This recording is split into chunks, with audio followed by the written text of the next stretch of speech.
യമനിലെ ഹൂതി വിമതർ ഇസ്രായേലിനെതിരെ അതിശക്തമായ ആക്രമണമാണ് നടത്തിയത്. ഗാസയിൽ ഇസ്രായേൽ നടത്തുന്ന വംശഹത്യയ്ക്ക് മറുപടിയായാണ് ഹൂതികൾ ഇസ്രായേലിനെ ആക്രമിച്ചത്. ആദ്യം ചെങ്കടലിൽ ഇസ്രായേൽ ബന്ധമുള്ള കപ്പലുകളെ ലക്ഷ്യമിട്ടാണ് ആക്രമണം നടത്തിയത്. പിന്നീട് ഇസ്രായേലിൽ അതിശക്തമായ ആക്രമണവുമായി യമൻ സായുധ ഗ്രൂപ്പ് മുന്നോട്ട് പോയി. ഗാസയിൽ വെടിനിർത്തൽ നടപ്പിലായതിനെ തുടർന്നാണ് ഹൂതികൾ ഇസ്രായേലിന് നേരെയുള്ള ആക്രമണം അവസാനിപ്പിച്ചത്. കഴിഞ്ഞ ദിവസങ്ങളിൽ ഹൂതികൾ വീണ്ടും വാർത്തകളിൽ നിറഞ്ഞു.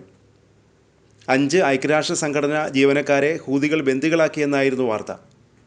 ചാരപ്രവൃത്തി നടത്തിയെന്നാരോപിച്ചായിരുന്നു ഹൂതികളുടെ നടപടി. പിന്നീട് ഇവരെ വിട്ടയച്ചതായി റിപ്പോർട്ടുകൾ വന്നു. സനയിൽ തടങ്കലിൽ വെച്ച ശേഷമാണ് ഹൂതികൾ 5 ഐക്യരാഷ്ട്ര സംഘടനാ ജീവനക്കാരെ വിട്ടയച്ചത്. വിട്ടയച്ചവരെല്ലാം യമനി പൗരന്മാരാണെന്നാണ് റിപ്പോർട്ട്. 15 ജീവനക്കാരെ കൂടി ഹൂതികൾ ബന്ദികളാക്കിയിരുന്നു. വിവിധ രാജ്യങ്ങളിൽ നിന്നുള്ളവരായിരുന്നു ഈ ജീവനക്കാർ.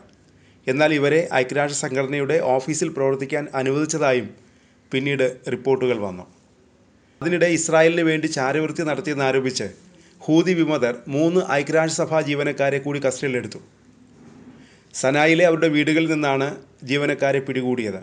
വേൾഡ് ഫുഡ് പ്രോഗ്രാമിൽ ജോലി ചെയ്യുന്ന 2 സ്ത്രീകളും 1 പുരുഷന്മാരും അറസ്റ്റിലായവരിൽ ഉൾപ്പെടുന്നു.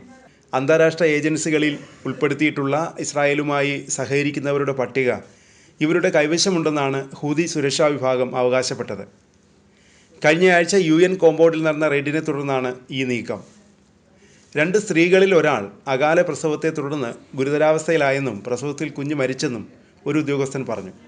ഈ സ്ത്രീ UN ഭക്ഷ്യ ഏജൻസിയിലെ മറ്റൊരു ജീവനക്കാരൻ്റെ സഹോദരിയാണ്. ഈ മാസം ആദ്യം അദ്ദേഹത്തെ കസ്റ്റഡിയിലെടുത്തിരുന്നുവെന്നും ഉദ്യോഗസ്ഥൻ പറഞ്ഞു. പിന്നീട് ഇയാളെ വിട്ടയച്ചു. വൃക്കകൾ തകരാറിലായതിനാൽ ഇയാളുടെ ആരോഗ്യനില വഷളായതിനെ തുടർന്നാണ് ഹൂതികൾ ഇയാളെ വിട്ടയച്ചതെന്നും ഉദ്യോഗസ്ഥർ പറഞ്ഞു. അടിസ്ഥാനരഹിതമാണെന്ന് വിശേഷിപ്പിച്ചുകൊണ്ട് UN എല്ലാ ആരോപണങ്ങളും ശക്തമായി നിഷേധിച്ചു. 2021 മുതൽ ഗാസ സംഘർഷങ്ങളുമായി ബന്ധപ്പെട്ട സംഘർഷങ്ങൾക്കിടയിൽ കുറഞ്ഞത് 55 UN ഉദ്യോഗസ്ഥരെ ഹൂതികൾ കസ്റ്റഡിയിലെടുത്തിട്ടുണ്ട്.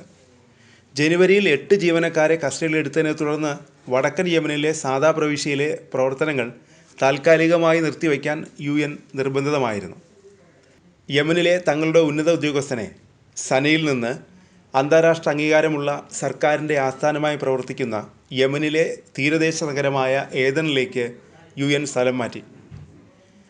കസ്റ്റഡിയിലെടുത്ത UN ജീവനക്കാരും മറ്റ് അന്താരാഷ്ട്ര ഗ്രൂപ്പുകളിലും വിദേശ എംബസികളിലും പ്രവർത്തിക്കുന്നവരും ചാരന്മാരാണെന്നാണ് ഹൂതികൾ ആരോപിക്കുന്നത്. എന്നാൽ ഹൂതികളുടെ ആരോപണങ്ങൾ UN നിഷേധിച്ചിരുന്നു.